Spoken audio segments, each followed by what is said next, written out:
Welcome to On the Chain. Jimmy Fallon has been on top of his game, has been crushing it lately.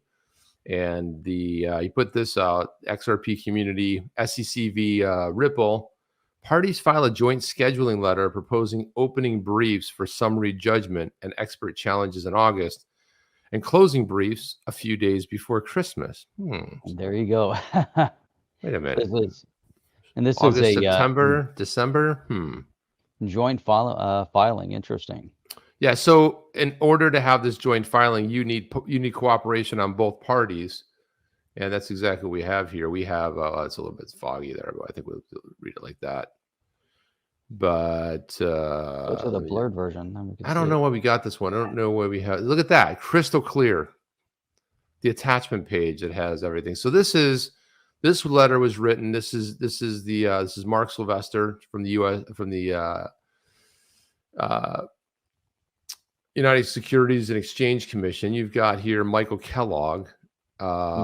You've got Matthew Solomon, and he's representing Ripple. You've got the SEC representative, two representatives here. And then you've got the counsel for Brad Garlinghouse, which is Martin Flumenbaum, right, Jeff? Flumen. You gotta love it. And that's actually he's counsel. Solomon's counsel for Garlinghouse, and Flumenbaum is counsel for Larson. So you have everybody. You've got the Ripple counsel, SEC, Larson's counsel, and Garlinghouse here. So the elephant in the room, and El Jefe is asking this as well, but the elephant in the room is, why would Ripple, when you've got the SEC on the ropes, why would Ripple agree to an extended time frame? Well, funny you would say that. What else is going on with that? Funny you would say that, because Jimmy Fallon said, hey, many people are questioning, why would Ripple agree to this schedule? My gut feeling is that there is a trade-off. A longer briefing schedule, but the elimination of the pre-motion Rule 56 practice. And that one that probably would have pushed it out even further. And if you remember the other night, we kind of went through that. We could probably get into it. It's kind of boring, but this Rule 56, there's a lot of back and forth, and it probably would have extended it, is what the feeling is. And it could have gone back and forth for a little bit. And so what they've basically done is they've quashed that Rule 56 because they agreed on it. They don't have to move forward with it. It's a joint agreement.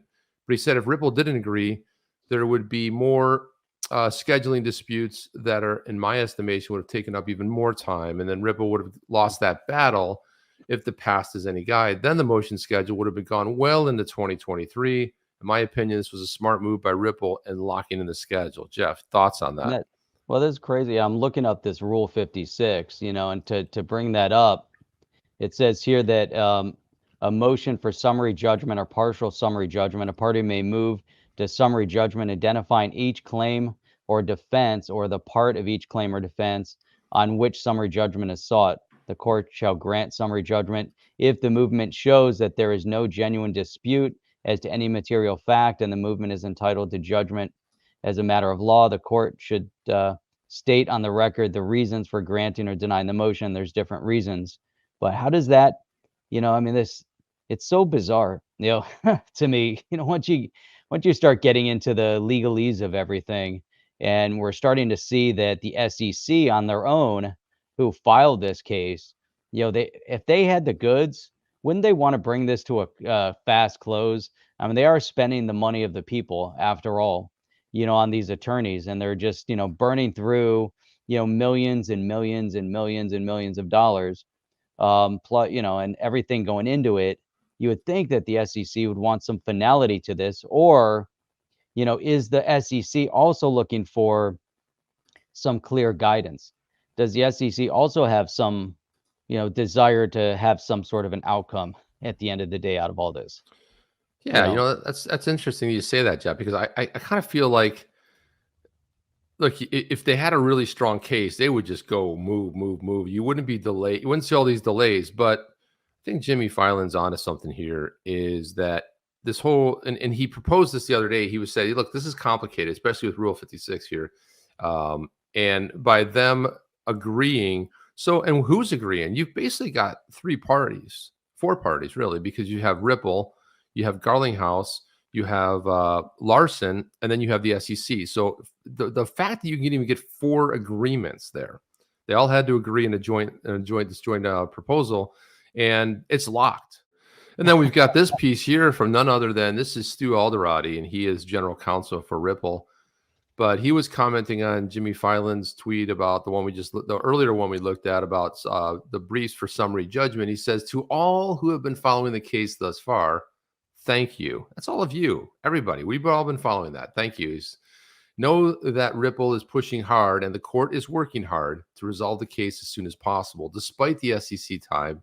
And again, doing everything they can to delay, because you don't have a strong case. Your best offensive move is to delay and hope that you can figure something out on your side. He says, and now it looks like a resolution will come in 2023, and each day that passes is hurting U.S. citizens who were essentially the victims of a rug pull by the SEC. Whoa, Jeff, that's collateral damage.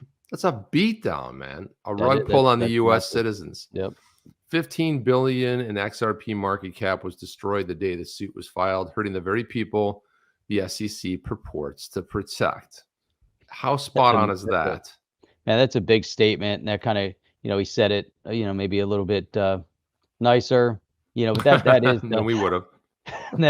But that is the collateral damage, and we're seeing, and that's just the beginning. So that 15 billion in XRP market cap that was destroyed, that was the beginning, and now we've seen, the impact. Think about all those in this space that would have invested in this asset, and they're holding back potentially because of uncertainty. Or think about some of the projects or banking, financial institutions that may have got into working with the technology, but for this lawsuit from the SEC and the uncertainty that they've created. And so this is, I'm wondering, once there is final judgment on this, at what point, and we'd have to go back, and maybe there's somebody out there that's researched it, but I know again that the SEC has lost cases. They never advertise their lost cases. They don't promote their lost cases. They but when on their website, they don't talk about them either, Jeff. They'll never talk about them, but they do end up on the back page in the small print. They are there, and you'll see them. They don't all settle because they do lose. And Daddy G even referenced the fact that they have to get used to losing some of these lawsuits. And maybe they're referencing this one, but there's other things going on. So if they lose this one, they lose library. Jeff, you don't. And so, man, yeah. You want to know what the first rule of the SEC Lose Club is? You do not talk about losses. You want to know the second? Want to know what the second rule of SEC Lose Club is? You do not talk about your losses. That's pretty much how it goes with these guys. You don't talk about the SEC Loser Club. No, you don't talk about it. It's like it's just a random thing. Then we've got this. He says in December 2020, as Clayton and Hinman packed their bags, the SEC didn't seek a court injunction to stop XRP trading in the U.S. when they filed the suit because they knew they couldn't get one. Effectively, the case is done so anyway. Prime example of regulation by enforcement. He's hitting all the key points here, and he's doing it in a masterful way. Chair Gensler preaches justice delayed is justice denied when firms defend themselves from the SEC bullying investigations and inquiries. Quite the contrast from the SEC using every tactic at their disposal to keep this cloud of uncertainty over the market. Justice delayed indeed. What is that whole thing with the justice delayed is justice denied? What is all more garbage? It sounds like garbage. It's just ridiculous. And then he says the Biden executive order estimated that 40 million Americans own crypto today.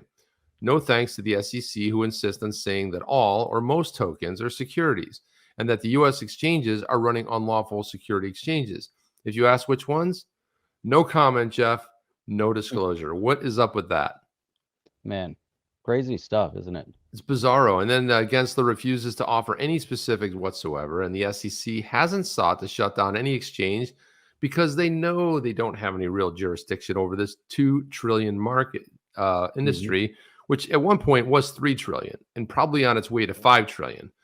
In the meantime, though, they'll leverage every tactic to create market confusion.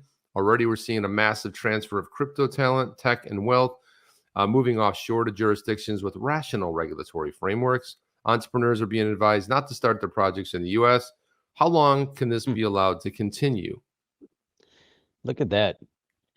Look at that So, already, and that's what we are just referencing it. Man, think about the impact. So entrepreneurs are being advised to not start their projects in the US, and think man, about, and that strikes really close to home, Chip, because you and I just had a similar conversation big time. about, starting projects in the US built on the ledger and utilizing some of this technology, and where would that project be better suited to be built? Not And it's here. not in the US, right? And Not so, here. but think about how crazy that is, to have a to have a conversation, and say, being in the U.S. and you have companies that are discussing, where should we build this? Where could you imagine back in the 90s as they're rolling out, the .coms, and people are sitting around saying, hey, you know what? We'd love to roll out this amazing .com, but it maybe not in the US. Maybe the regulatory scenario right now in the US isn't good for anything .com related, and let's go somewhere else. And what Well, would that have done to the US my God. leadership role and where would the internet be today if we didn't see that initial lead role back in the 90s? Would we have advanced to where we are now? I'm not saying others around the world couldn't do it, but a lot of that ingenuity, started over here, It right? would have flourished. It's exactly what the same scenario we're dealing with here, and it's probably not a bad idea to mention too. The reason was you had some checks and balances going on there. So from 96 on to 2000, you had the red party controlling the House and the Senate. You had the blue party controlling that little White House on the Hill. And so you had some checks and balances, and you did have a little bit of chaos and a little bit of back and forth arguing. But back then, there was a willingness to work through and resolve issues versus, today where it's just completely, it's madness. It's just beyond madness. I mean, there's not even any middle ground anymore. That's part of the issue. However, we have heard rumblings from some folks in the Red Party when the Red Tsunami hits this November. There's no mistake about it. I mean, it happens to every president who, it doesn't matter if they're blue or red. It happens to both of them, and both parties I'm talking about. And it doesn't really matter, but usually that's why they call it the midterm slaughter. But this one's probably going to be bigger than most, and you'll probably see that check and balance hit again, where you have that pretty much similar to what we had back in the 90s. So you had a blue party running the White House, and you had the red party with the legislative body. And we're probably going to see something happen there. We're going to see a lot of hearings in 2023. That's what we're going to see a lot of. There's going to be some crazy stuff going on, and then when you're in the majority, because a lot of people, Jeff, and I think this is something we should probably just mention here. A lot of people have been going after the good guys who are either rolled out legislation that's pro crypto, talking about pro crypto, like, well, why don't you do something? Well, if you understand how the way government works, it's like when you're the minority party, there's not a lot you can do. So a lot of this has to come down to, but things can change. Now, when you're the majority party, let's see, put your money where your mouth is, and we should see hopefully something happen there. And then finally, Stu says, and to those asking if this is a joint filing, yes, it is. But based on the SEC's track record, if we didn't agree to this, the next iteration would have been likely even longer. So he's pretty much saying exactly what Jimmy Fallon was saying, and people are like, well, why would they do this? Well, look, locking in a time frame versus an unknown time frame and more delays. And the funny part about it, Jeff, anytime the SEC's asked for a delay, we want to delay this, we want to submit this letter, we want to submit this motion, we want more discovery. Have they ever been denied? Even once? Are you down with OTC? Please like, subscribe, and click the bell to be notified when the next video drops.